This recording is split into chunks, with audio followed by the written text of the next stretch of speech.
Hi everyone, I'm Nicolai Tangen, the CEO of the Norwegian Sovereign Wealth Fund, and today I'm in really good company with super agent and media mogul Ariel Emanuel. He's represented some of the biggest names in Hollywood, and he's now the owner of companies such as UFC and WWE. Ari, warm welcome. Hi, how are you doing? So how long has this been since you started doing this, and why? It's like 3 years. You think it's going to be an interview you to me? I'm going to interview you. Let's see how it goes. So, Ari, when I was researching this, I was just astonished about how many things you do. So, just in brief, what do you do? You know, I started out almost over 30 years ago representing writers, writer, director, actors, then had a vision for where entertainment was going, started, merged, quote unquote, with William Morris, and then bought IMG, and then realized half my life was representation, half my life was ownership. Almost like, I don't know what you're I know that you're one of the largest investors in the world of every single country and every single company. But we realized when we were in the representation business of entertainment, and entertainment takes from podcasts to owning sports, events, music, writer, direct, everything. We could look at companies that we represented or people or things, and then we could move them, the thought process, to an ownership position because we could extract greater value because we were global. And if a company was localized but had a global possibility, we could extract a great deal of value. And as we're negotiating deals between IMG, negotiating all sports rights on an international basis, we added content to that, and then we sold that business for $1 billion. We had a very big playing field, and so we just started moving stuff to ownership, from live events to sports. So we represented the WWE, we represented the UFC, we represented bull riding, and we realized, if we got involved, we could make all the broadcast deals, we could do all the, marketing deals, and then we could extract more value with site fees and all the other tricks that we have. And so we bought them. And people thought at the time we were crazy with IMG, and then they thought we were crazy with the UFC, and it turned out we made the right position, and then we merged it, and we just are on the field a lot, so we get to kind of move things around. So, Ari, we're going to kind of unpack one thing after the other here, but let's kick off at the beginning with the endeavor. So, you started in creative artist agency, and how did you get the job? I gather you cold called them quite a lot of times. Way before that. I started in New York with a kind of guy in the theater business by the name of Robbie Lance. After 6 months, I realized kind of the business. I had just moved back from Europe, where I had been playing around. My father told me to come back. He was cutting off my bank account. And I went into the mailroom, and I was making 15 cents a mile. That's how I made my living, dropping in the mailroom, dropping packages off. Became an agent, and then I went to this company, Intertalent, which was a small boutique that had started as a spinoff of some of the big guys. After 3 years, I think it was, they broke the company up, and I went to this company called ICM, which recently CA bought. And a crazy thing happened. I got hit by a car, and I realized life was not a dress rehearsal. You can't just sit around and think it's gonna figure itself out. So I just, after 18 months of rehab surgery, I said, I want to, be on my own and go for it. And so we started this company called Endeavor in 1995 on my birthday, March 29th. Who was your first client? It's between Amy Littman, I think it was Amy Littman and Greg Daniels. And then there was a bunch of others. Why did they choose you? I don't think they wanted me to keep on calling them to beat them up to sign with me, so they just gave in. What's the most times you called a client to get them on board? To get them to sign with me, I think it was probably Larry David way back in the day. I don't know. It was unrelenting. I felt really bad for him. And I kind of said it to him, I think. I said, I feel bad for you. Here's what's going to happen. I don't embarrass easily, so it doesn't really matter. What's the key to cold calling? If I believe, like when I saw the UFC, that there was more value that could be created, if I'm looking at a client that I don't think is being handled properly, I will just pound on that issue. until they realize, because eventually they're going to realize I'm right. I believe. I start the conversation usually with something like, "Are you happy?" And I know where I believe after analyzing where the trigger points are. And then I just pound away. What does an agent do for a client? Well, in this day and age, because there's so much distribution and there's, depending on the client, like all clients are different. Music clients are different than actors. Actors are different than directors.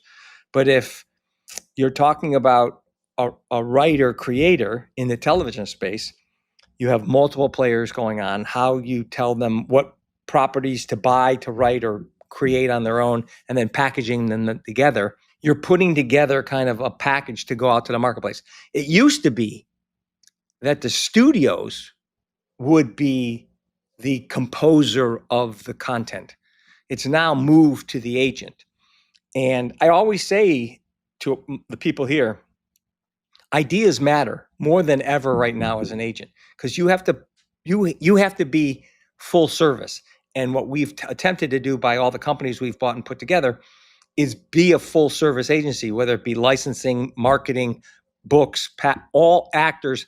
How you put things together for a director, an actor, a writer happens inside our doors now more than it does at the Sonys, at the Netflix, at the Paramounts. And what's the key to maintaining a good relationship with a client? You actually have to be their partner, not their representative. You actually have to be their business partner and think about the world and where the possibilities. And you know it. Bad things happen. You have to have an agent, I believe, that is willing, and I hope we've taught this, to have endurance, and take the failures and kind of think through all the different possibilities and bring teams together to help you think through things. I think we've done that here. Not always great, but usually pretty good. And I think that's the requirement for whether it be a music client, a social media client, a book, an author, an actor, a director, everything. You are known as one of Hollywood's toughest negotiators. Why do you think that is? Well, I'm not going to roll over because somebody thinks, somebody's more powerful or whatever. I'm not sure I'm the toughest negotiator. I just have a point of view on something and I'll stick to my guns. First of all, when I negotiate, I don't have to have all the chips off the table. But I do have to, I think there's this line, there was this old lawyer at Warner Brothers in my first deal. And he told me, and I said to him in the middle of the negotiation, the head of CA, Bill Haber, gave me a property to negotiate for him, an underlying right. And I told him in the middle of the negotiation, I said, "This is not fair." And he was the senior lawyer at Warner Brothers. And he told me to drive over to Warner Brothers. And I did. And I walked in and I said, "Mr. Stolnitz, hi, I'm Ari Emanuel." And he said, "Son, fair is where we end up." And he said, "Leave my office." And so, in all these negotiations, I just always say to the people, fair is where we're going to end up. I might not be completely happy. You might not be completely happy, but it is the right number. If you were to give the listeners like a 20-second crash course in negotiation, what would you include? One is you've got to keep the negotiation within you don't negotiate in public. You respect your negotiator. You're tough, and you can't, but you negotiate inside the rooms. You don't and every negotiation is different. There's not one negotiation. There's not one principle to a negotiation. Sometimes there's only one buyer. You've struck out. You have to get a deal done, and you close. Sometimes there's multiple buyers, and you drag it out as long as you can to get the highest price. So you just have to recognize the environment and the situation you're in. I think everybody does the same thing. You have to be honorable. You have to keep your word. Whenever you're negotiating, it's not your last deal if you're talented. And so your word, your negotiation with that person is actually important because that reputation kind of precedes you and follows you. So you once said that agents are like cockroaches. Yeah. What did you mean by that? Meaning you can't kill us. We're going to be around in this business forever. As much as people have tried to disintermediate agents.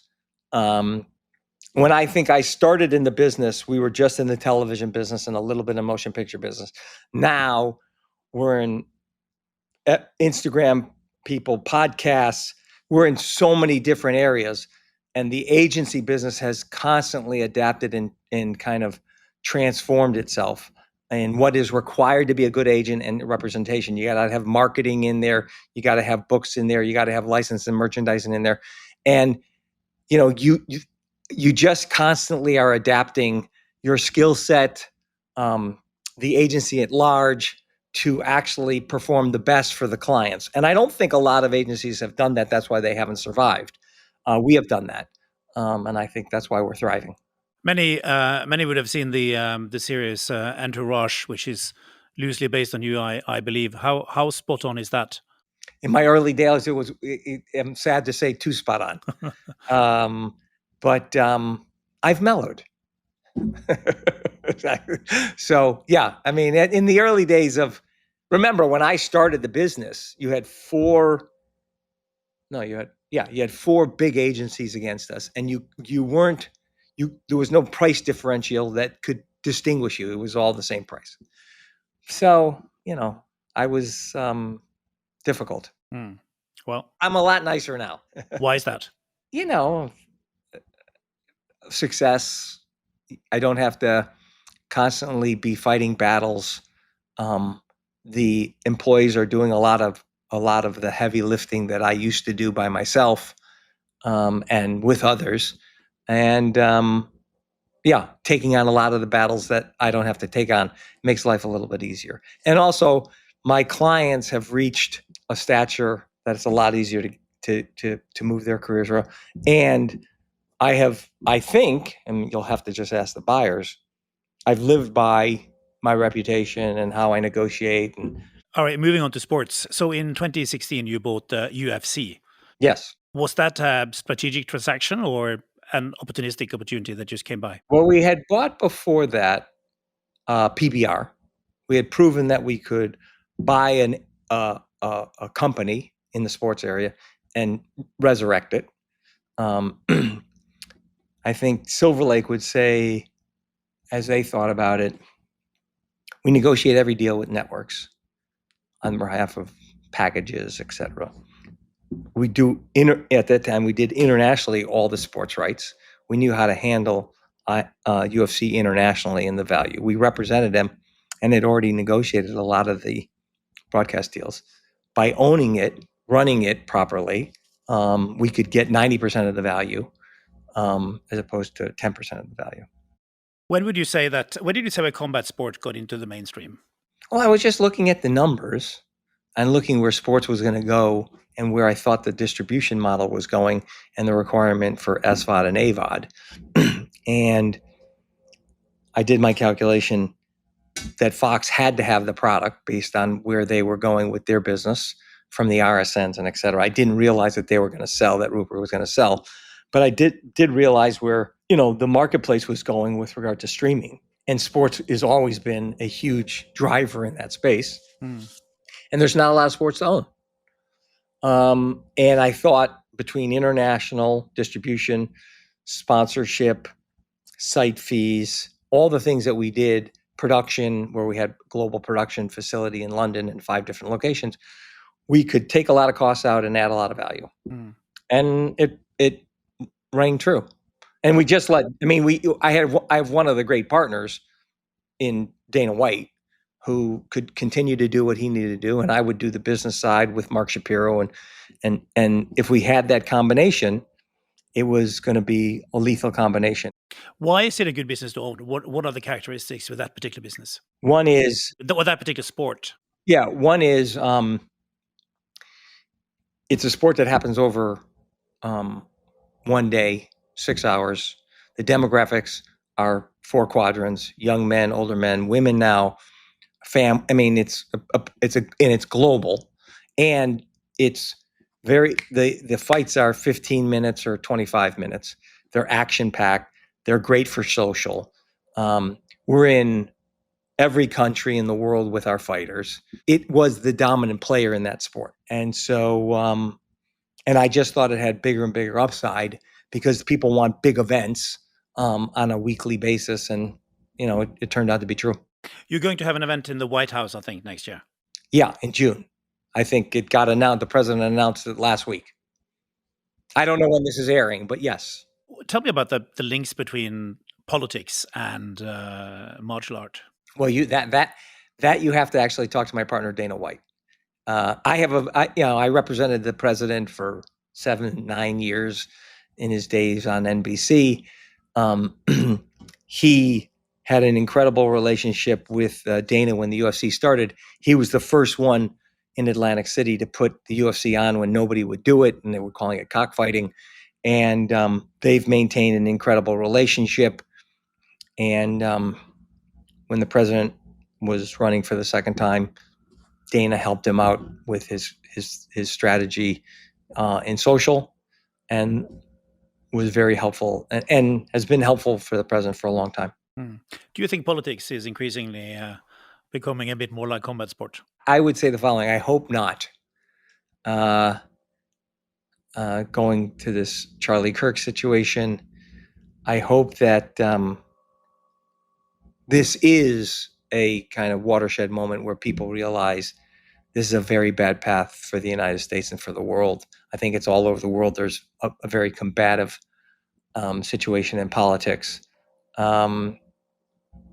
But I hope nobody gets choked out in politics. I just hope we kind of realign our thinking.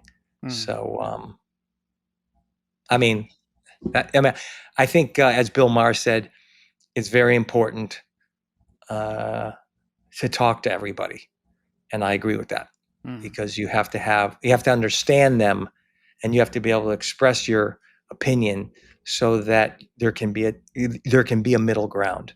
It's like any negotiation, as I said to you. You can't take everything off the table. No. They have to win some. You have to win some. Then you bought WWE. No, we merged. Well, you merged.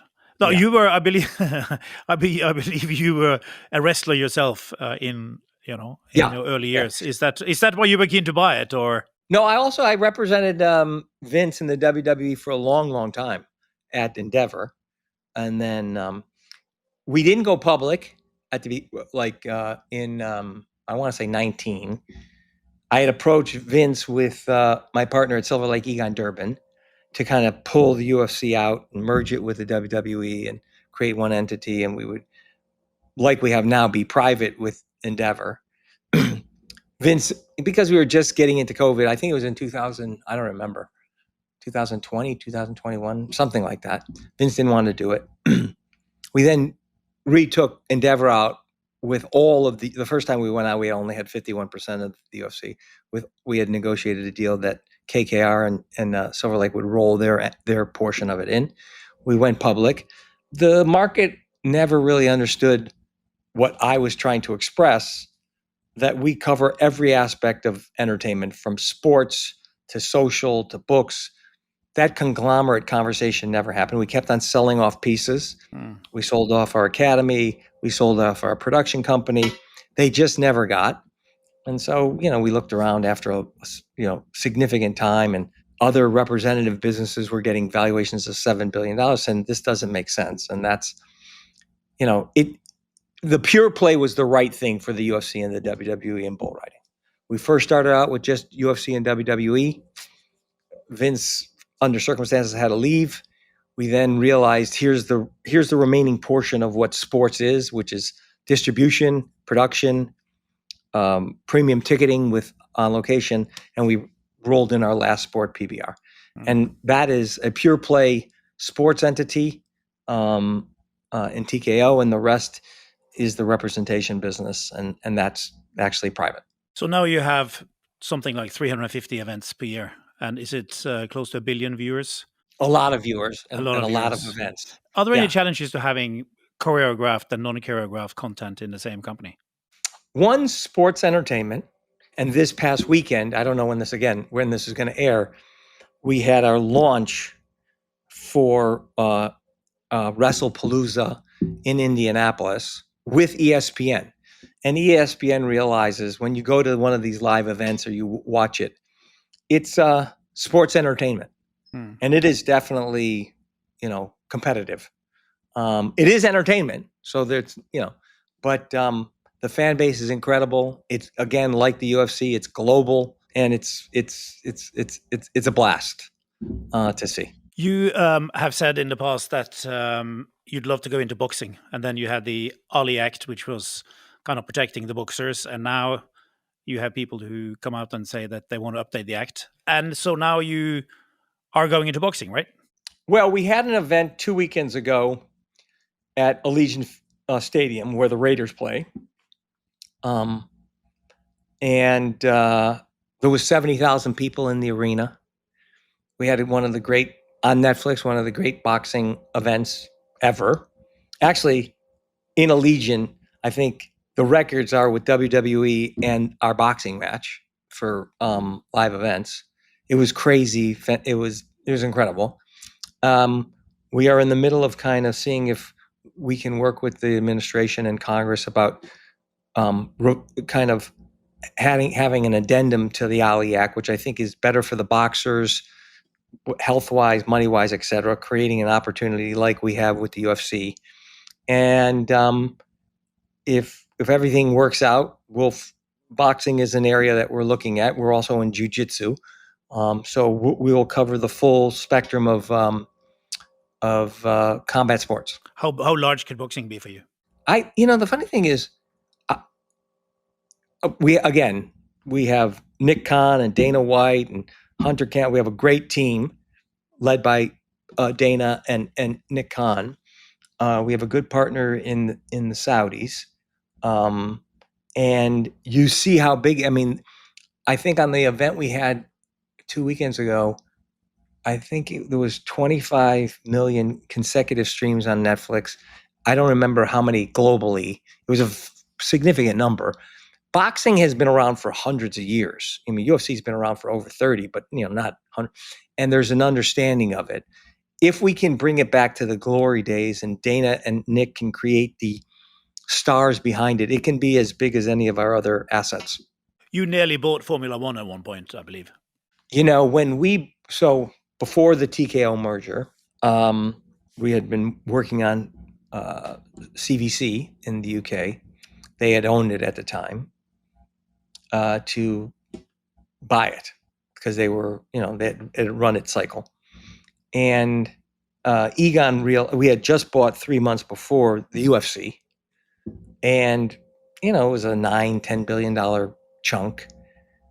We had not gone into our execution of the broadcast strategy yet. And we were starting to cut costs and do all the things that we were doing. And I just think it was, you got to remember also, you had Brexit, so we had a banking issue. We didn't have a relationship with you, so we could get infinite money. And I think it was just a little bit kind of thought through, hard to kind of get, I think looking back, and we both looked at each other, we're probably going to regret this. Regardless, we've done very well. If you could buy another sport, what would it be? Well, first of all, I'm not thinking about that right now. I mean, we have to execute on everything we have now. We have to get jiu-jitsu up on its feet. We got to continue to execute slowly our boxing strategy. There's a lot on our plate. We've just finished the majority of the broadcast deals domestically. Internationally, things come up every year. So we still got integration, with the WWE and UFC savings that we have to get to. I got a big plate. So I appreciate me wanting to kind of keep on going, but if I just do what I'm doing, it's going to be it's a great business.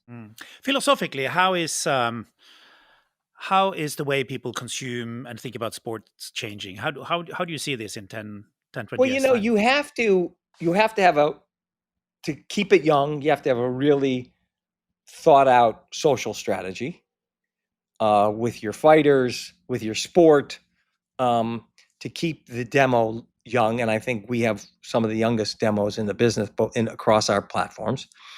You then have to be on your distributors domestically, internationally, about their marketing strategy. And then you have to kind of, with your sponsors, you have to do integrations with them appropriately for your sports as the events come up. And if you do all three of those properly, then you can have a pretty successful business. And we're in an enviable position. We have very young sports, and they're consumable on this thing. You can have a knockout, boom. So Ari, when you do a deal, how do you do the research? How much is analysis and how much is gut feel? No. When we presented the WWE or the UFC, when we're taking our rights out for market, we have a whole research team that does, here's our demo, like on Netflix or on Amazon or on Apple. Here's who you're not touching. Here's the people that want to sign up for your place. And if you get them, here's how much we believe. We do a huge, 100-page decks about the value creation by being in business with our assets are, like the NFL does, the NBA does, et cetera. And that was, you don't go into these things like, where do you think the wins? No, there's a huge presentation. And then because each one of them has a different strategy. With the WWE and ESPN, they wanted a big launch. They needed another thing to kind of drive people into their new service. Netflix wanted to get to an advertising base. Each one of them have different reasoning for why they want an asset. Mm. And so you have to tailor your presentations to those assets. And we have a ton of people doing that for us. And you have a lot of different people in this process with different voices. Why is that important? I think it's important for leadership that if you are a good leader, one is you want a lot of voices inside the mix to come to the right conclusion and not make a decision that your opinion is the right opinion. So there are many executives that we sit around constantly going back and forth about deals, what we can ask for, what we shouldn't ask for, places we should be growing the business. We have calls every week on the UFC, calls every week on the WWE, Jiu-Jitsu, bull riding. And I think that's, important for leadership to get to the right conclusion. You always know you're going to make mistakes, but you want everybody that is running the operations for your company at every level to have a voice in it so that when the mistakes come, we can at least mitigate them a little bit and then have a path forward. And you constantly have to be reviewing this stuff as you operate your business. I don't know how other people do it. Running a sport is like anything else, but we have the added situation that you're on the WWE, they're signed contracts. On the UFC, they're independent contractors. That's why it's very difficult for a media company like a Disney, a Comcast, a Warner Brothers, a Netflix to own a sport. I think they would hurt the operation because it's a very kind of fluid situation. And that's why you need a lot of voices in that can tell you all the different things going on. Because it's not only how you run the business, it's how your superstars and athletes are thinking about it. And that's a very dynamic situation to kind of constantly be reviewing as you're trying to run the business. What type of leadership does it take to run this type of fluid situation? A democratic dictatorship. And that's what you have? Well, we have multiple leaders in the democratic dictatorship. Yeah. On the Triple H runs WWE with Nick Khan. Dana runs kind of making the fights and everything, UFC. Mark and I run the business side of it with multiple people underneath us. And then there's that coordination between, the people that are creating the storylines, creating the fights, and us about where we're going with it. You seem to have very close relationships with your management.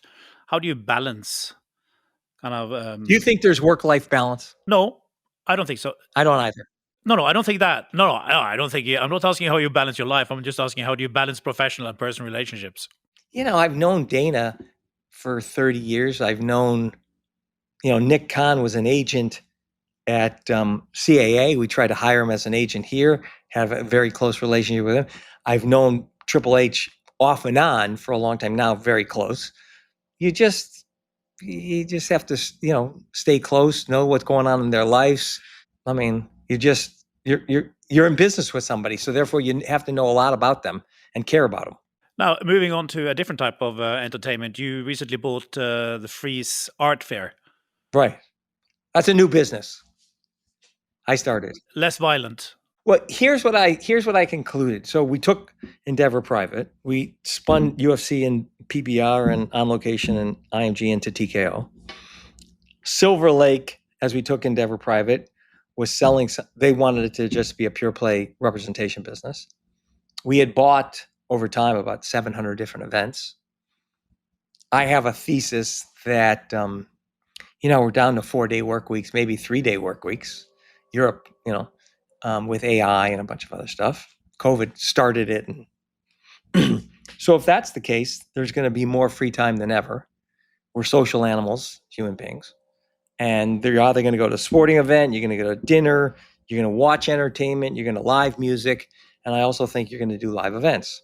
So we've acquired the tennis business, the participatory sports in collectibles, Freeze and Barrett Jackson, our food festivals, a bunch of assets. And we've raised money, about $2 billion in equity. And we've bought these assets. And we're going to hopefully create, like Live Nation is in music, we're going to create a mini version, because they're a great company, but in live events, a global live events business as this world kind of transforms itself with AI. And Freeze is a part of that. And Freeze is a part of that. And I think live is more important than it's ever been. And that's the marketplace that we're going to try and go capture. What kind of art do you collect? I collect artists. I work with this gentleman by the name of Jeffrey Deitch.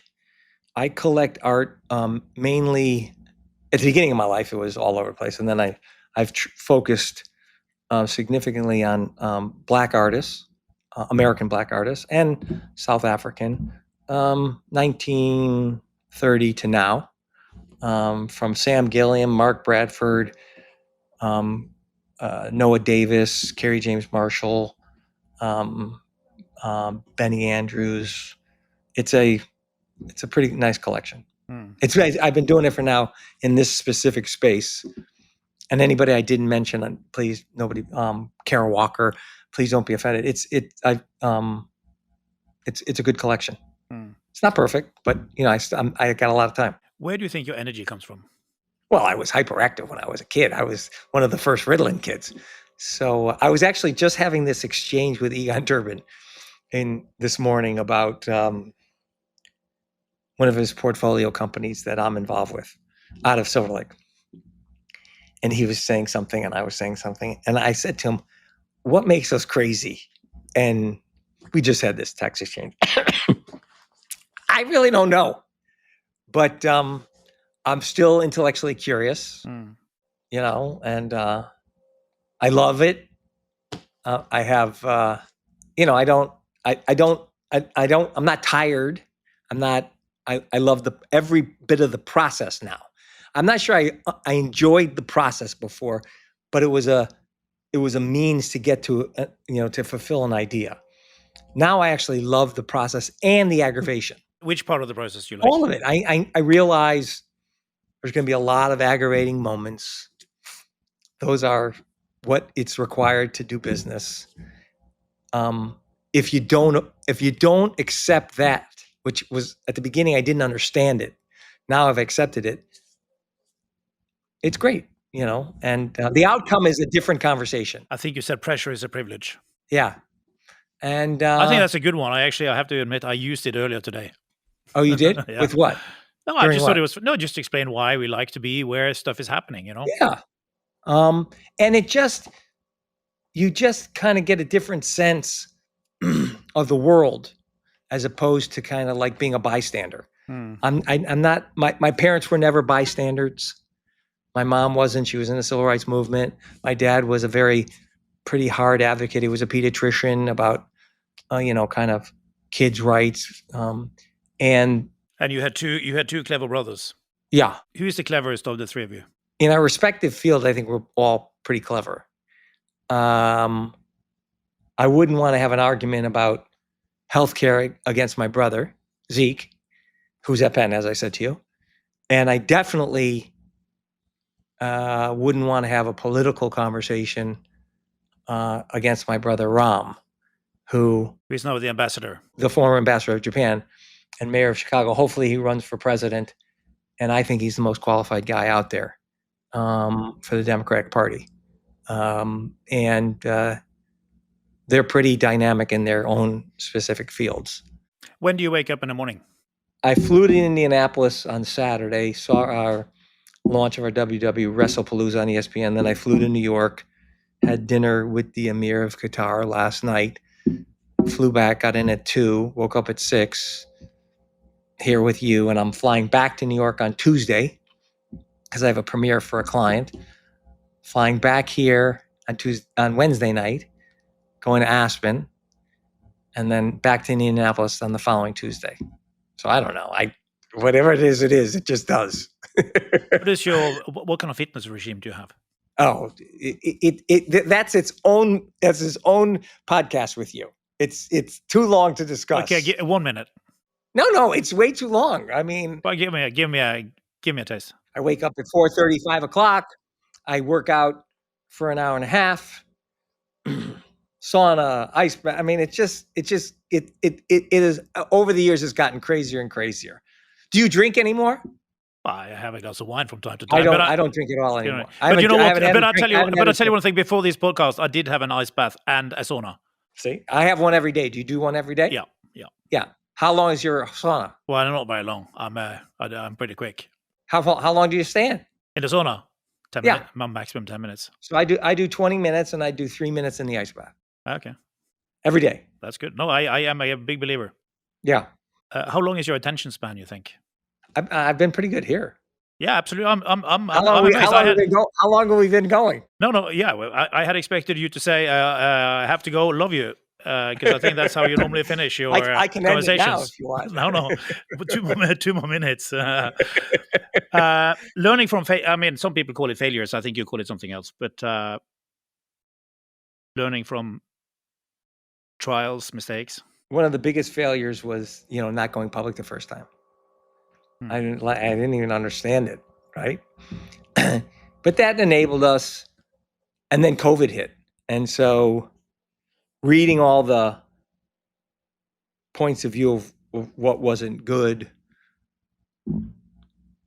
admitting that we screwed it up, going back into the market, but with a different strategy, working with Morgan Stanley and Egon and really refining it. I had, Mark Shapiro and team dealt with all the issues on COVID, which was, as you know, for a lot of your companies, significant how you handled it. Doing the raise, you can't. I try and instill this with my kids, hopefully with people that work with me. When you're running something, it's not how many punches you can throw, it's how many punches you can take. So endurance, emotional endurance is a really key factor. And failure really puts the light on that. And being able to get up off the canvas and get back in the arena is crucial. And there's all these great quotes about it. And, the Tom Brady's, or everybody does it. You just have to be able to get off the canvas. What would be your advice to young aspiring entrepreneurs? And actually enjoy the aggravation. Enjoy it, because that is what it's about. If you love what you're doing, and I still love it, and what I'm doing is expanded, then enjoy the hardship, because the hardship is part of the process of the enjoyment. How can you enjoy, aggravation and stuff that hurts? How can you teach yourself that pain is good? Doing 3 minutes in an ice bath ain't easy. Meditating in a very hot sauna. One of my things in my why I do these things for my health. Today I'm on a 24-hour fast. Every quarter I do a 3-day fast. Getting your mind, the ability for your mind to be able to handle uncomfortable. Also, on a personal level, for your health, helps you in business too, because kind of putting barriers around yourself of what you can and can't do, and that also helps. Even though it's for your health, it also helps in your business decision making and your ability to kind of be the ability to endure the aggravation, and you realize this too will pass, and it's not going to kill you, and you're going to work through it. You just have to work really hard. And if you kind of learn those things at many different levels, sometimes it comes from business, sometimes you see that you got through this, or sometimes it comes from your personal life, you can handle it. For me, it started, and I didn't realize this during the moments. I was dyslexic. It was not easy reading, and it was embarrassing. It was uncomfortable, and being able to be comfortable in the uncomfortable enables you to handle aggravation and all the other things you need in business. And even at the time, I hated myself and my inability to read. It has helped me now, realizing that you have to be comfortable in the uncomfortable. And I think that's true for all business people. And what is your advice to young people? Be comfortable in the uncomfortable. Learn that, and don't think that, it just should just happen. You actually have to work through all the pain to make it happen if you care. And I don't, people talk about, I'm not sure that is being taught now. Your parents can't coddle you and can't give you an award for coming in second, and have to, ground you and do certain things for you. And then you have to pick up the mantle as an adult and keep on doing it. And your parents have to be there all the way, but not giving you the answers. So hopefully I've done that with my kids. Sounds like it. It's been great having you on, Ari. All the best of luck with all your projects. Thank you and there very are much. lots of them.